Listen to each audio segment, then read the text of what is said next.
Welcome back everybody, my name is Tucker, this is Sporting Logically, and today I'm talking about the Toronto Raptors and where they should go from here.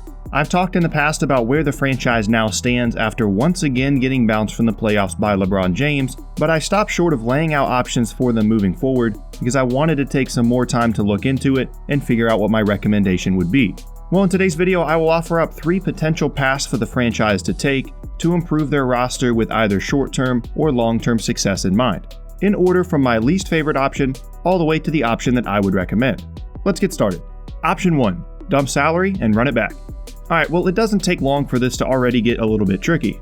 I originally went into this thinking that option 1 would be for the Raptors to trade the contracts of Serge Ibaka and Jonas Valanciunas off the books and use that space to sign a few wings in free agency to balance out the roster. The problem was that I couldn't find any realistic salary dump trades for either of those guys that made much sense. Ibaka looked awful in the playoffs, and though JV is a solid player, he doesn't really fit the timeline of the teams that have the space to take on his contract. So as a result, I had to change course to trying to get the team as far under the luxury tax as possible to have enough space to add a wing with the mid-level exception, and then re-sign Fred VanVleet as a restricted free agent. Getting under the luxury tax is important because it means that the team would have access to the non-taxpayer mid-level exception of over $8 million, as opposed to the taxpayer mid-level exception of a little over $5 million. In order to do this, there are 2 moves that need to be made. Number 1, trading Norman Powell and his $10+ million salary along with a lottery-protected 2020 first-round pick to the Bulls for Jerrion Grant, and then buying out Grant's contract. Number 2, declining the team options on Lucas Nogueira and Alfonso McKinnie.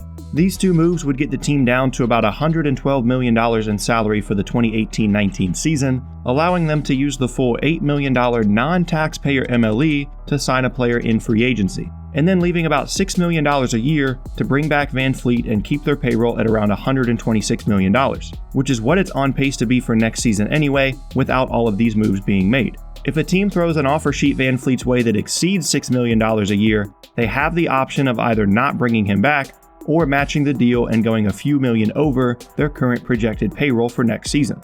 Okay, let's begin with the positives. First of all, bringing back most of this core ensures the franchise will maintain the positive momentum they've built the last few years, and more importantly, will continue to generate revenue from this team as the best in franchise history. An extremely important factor to consider with a team that will have a significant luxury tax bill moving forward. Second, they will have a better team on paper next season than they do this year, as the only assets they would be giving up would be Powell, who didn't contribute much anyway, and a future draft pick. With the internal improvements of their younger players, and with their stars becoming more and more comfortable in their new offensive system that was implemented this past season, along with the addition of whoever they use the mid-level exception on, they should be on pace to once again challenge to win 60 games next season. In terms of who they should sign with that mid-level exception, 2-way players that can provide some playmaking and shooting offensively would be ideal in my eyes. A few guys to consider that might be in their price range that could fit that bill, with varying skill sets, would be Tyreke Evans, Will Barton, and Avery Bradley.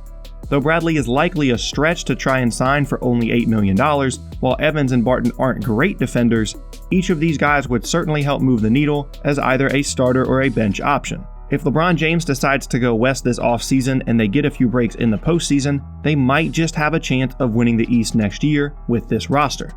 Lastly, and potentially most importantly, these moves keep the team relevant, and with each passing year it gets easier contract-wise to blow it all up and trade some of their more expensive players as their value as expiring contracts increases. Now to the negatives.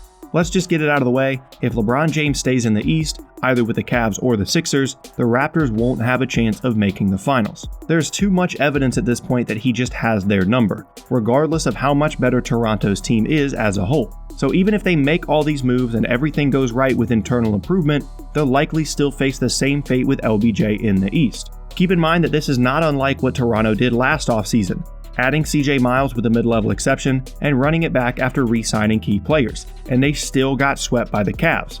Second, there's no guarantee that the Bulls or any team with cap space would be willing to take on Powell's deal without an unprotected first-round pick attached, which is a very big gamble for Toronto to take with their future so uncertain. Lastly, this would be an extremely expensive roster with the luxury tax bill taken into account, and once again, all of that expense might not even win them the East anyway.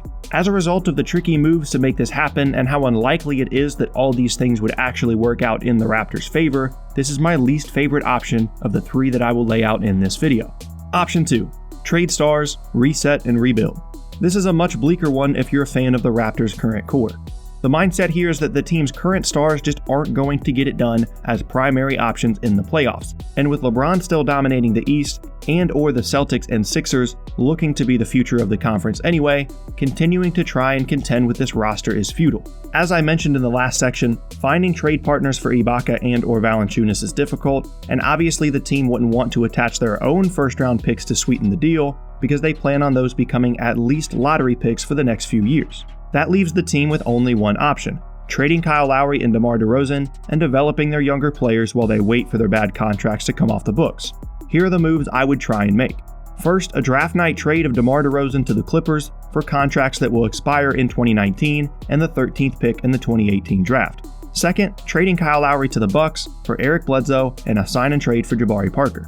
Before everybody freaks out, let me explain. First, there's obviously no guarantee that the Clippers or Bucks would accept these trades, but trust me, I spent a lot of time trying to find deals that would work for both sides, and this is pretty much as good as it gets. Second, Raptors fans, expectations for what you can get back in trades for Lowry and DeRozan in this scenario need to be low for a number of reasons. Toronto wants to get back young assets, but the teams they would be trading with would be bringing in a player in Lowry or DeRozan that they would want to help them win now, which is a really tough match to find. In addition to that, these guys' value just really isn't that high. Lowry's on the wrong side of 30 with an awful contract and hasn't performed well in the postseason, not to mention the fact that most good teams don't need a point guard right now anyway. As for DeRozan, he is younger and is on not as bad of a contract, but his skill set and game aren't as valuable as you might think, and is consistently broken down in the postseason as well. The team does get some value back in a 2018 pick from LA and a solid young piece in Parker, while also dumping a ton of salary. They will have an enormous amount of cap space in 2019 and especially in 2020 when the Ibaka and Valanciunas contracts come off the books, while their current young players can continue to develop alongside Parker and whoever they select with the LA pick. At that point, they'll know enough about their young players to know which ones they want to keep, and they can continue to stockpile assets in the draft and free agency, and return to the playoffs 4 or 5 years from now with a more sustainable roster that is better built for postseason success. On the negative side, as I said, there's no guarantee that they would even be able to make these trades or get back good value for either of their current stars. On top of that, revenue and fan interest would drop drastically as a result of a pretty long rebuild. However, in terms of a longer-term outlook, this wouldn't be a bad option for the team to consider, though it isn't the one I would recommend most. Option 3. Trade DeRozan, clear space, run it back. This last one is what I would recommend and is also kind of a hybrid of the other two options. The mindset here is to clear space to get the $8 million mid-level exception, bring back Van Fleet, and turn DeRozan into a few players that will add depth and have a better two-way impact as a whole. First, I would make the same move as I did in option number 1, dumping Powell to the Bulls. Second, trade DeRozan to the Clippers, but this time in exchange for Tobias Harris and Lou Williams. Third, sign one of the players I mentioned earlier with the mid-level exception, and then re-sign Fred Van Fleet as a restricted free agent. Alright, let me talk about why I like this option the best. At this point, I would rather trade DeRozan because I think he has more value than Lowry, and Lowry's deal comes off the books a year earlier if none of this works out. Also, the team will need as many good perimeter players as possible to deal with the Celtics, Sixers, and whoever LeBron signs with if he stays in the East in the postseason. Getting back Harris and a great offensive spark off the bench in Williams for DeRozan is pretty good value.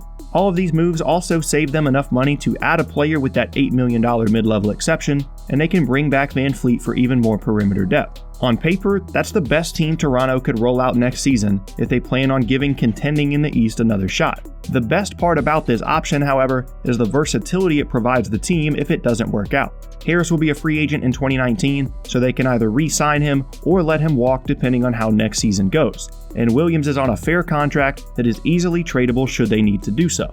This also gives their younger players plenty of room to grow while also staying competitive and keeping revenue and fan interest high, all while keeping a lower luxury tax bill than option number 1. If it doesn't work, they can trade Lowry, Ibaka, or JV as expiring contracts in the 2019 offseason, or let their contracts come off the books entirely in 2020. On the flip side, the same risk as option 1 exists in terms of the team facing the same fate at the hands of a LeBron James-led team in the East, or just not being good enough to take down the Celtics or Sixers. But like I mentioned, even if that does happen, this option gives the team a much easier way out in terms of salary, and that versatility is ultimately what makes it the best option in my eyes. And there you have it, 3 options the Toronto Raptors can take moving forward. I want to emphasize that just because I think one option is better than another, or I value a player a certain way, doesn't mean you guys have to think the same way that I do. I 100% expect some people to disagree with me on each point I made in this video, and that's half the fun for me anyway. I can't wait to discuss this with you guys in the comments below, because I think each of these options provide some really interesting things to talk about. Having said that, if you liked the video, then leaving a like rating is a great way to let me know, and if you'd like to see more videos just like this, then be sure to subscribe to Sporting Logically for more content every single week. Thanks again, and I will see you all next time.